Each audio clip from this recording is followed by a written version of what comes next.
Hey everyone, this is Nitro. It is Thursday, February 18th, and I'm going to go over what this update has added to the game. So let's take a look at the events first of all. First, surprisingly, they changed the banner order a bit. We have the Sumere Sakura banner running. Last week, it was the major update, and it was actually expected that this week would be a Destiny summon with Maya, Ares, and Noemi. It was supposed to be that next week it would be the Sakura Wars rerun. Instead, it looks like they kind of flipped the order there. So we have the Sakura Wars banner this week, which may be an issue for people who want to get Sakura, especially if they summoned on Augury of Light last week. But yeah, bit of a surprise. They changed this banner order a little bit. Frankly speaking, I actually don't think this banner is worth drawing on, but that's my personal opinion. It is worth noting that Empire is supposed to make a resurgence the following season, because a lot of the Empire characters become more and more useful. Like, for example, Bernhard gets his 3C faction buff.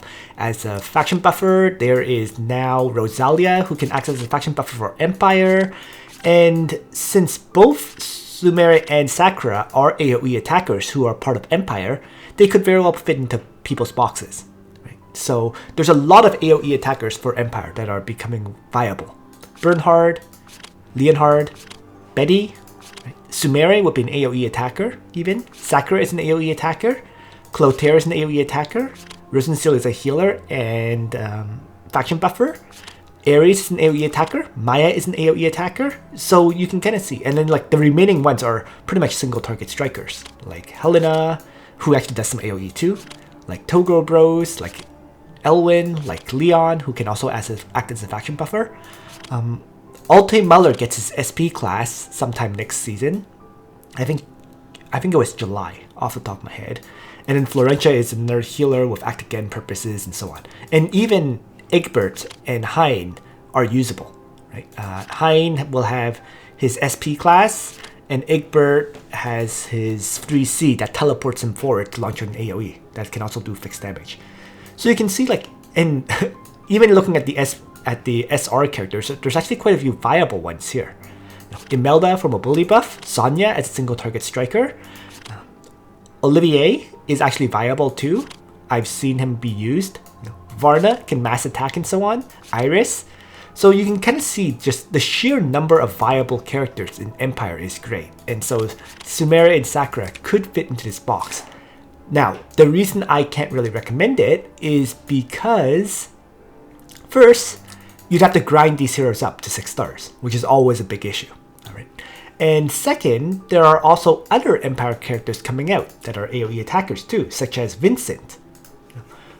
So given the combination of future new heroes being part of Empire, as well as having so many different heroes that you want to build, I feel like Sakura and Sumere are currently in a weird position where you don't necessarily actually want to build them. At least that's my opinion of it. So that's why I feel like this banner is not worth drawing on, but you know, waifus, right? If you're a huge fan of Sakura Wars, you may choose to draw on this anyways. Alright, so next, let's talk about the Resplendent Blessing event that is currently running. And this is basically just a login event. Alright, it runs for 2 weeks, so 14 days, and there are 10 items to claim. So as long as you log in for 10 of the 14 days, you're going to get everything. The first login is probably the one that people are most interested in, because it gives you one of the 2 skins, Ares or Lena skin. So I'm just going to claim that right away, and I'll select the Lena skin because she's my waifu. Alright. So the rest of the items is like Trinity vouchers and various bonding items like Heart Bond, Bond Feathers, so on and so forth. So I think what people care most about is probably the 8 Trinity vouchers that you get from logging in once every day. That'll certainly help build up your ability to draw on future banners. And then the third event is actually a rerun of last month's SP Elwyn item. So for those who missed SP Elwyn, the Heart of Desire to unlock SP Elwyn, you can get it one more time. To be clear, it is only affects Elwyn. So you cannot use this on future heroes. Like, you can't use it on SP Sigma, for example. You can't use it on SP Hyde. You can't use it on SP Freya, so on and so forth. So it's just a rerun of the last week's event, last month's event. I believe there is one free draw, so I'm just gonna do it. And pick up a bronze item for it. And that's it. I already have this Elwyn Heart Desire, so I have no interest whatsoever in drawing on this. And those are the 3 events. In addition to the events, in the store, we actually have a bunch of skins. Right? And first is, you get the option to purchase the Lana skin as well as the Ares skin. So if you've picked one of them, you can get the other one from the store for 118 skin vouchers, which is what I'm going to do right now. So there we go. And then there is also a little Moon Goddess Soldier skin. So the Moon Goddess Soldier skin only applies to Holy Knights, but it's a very, very cute soldier skin for them.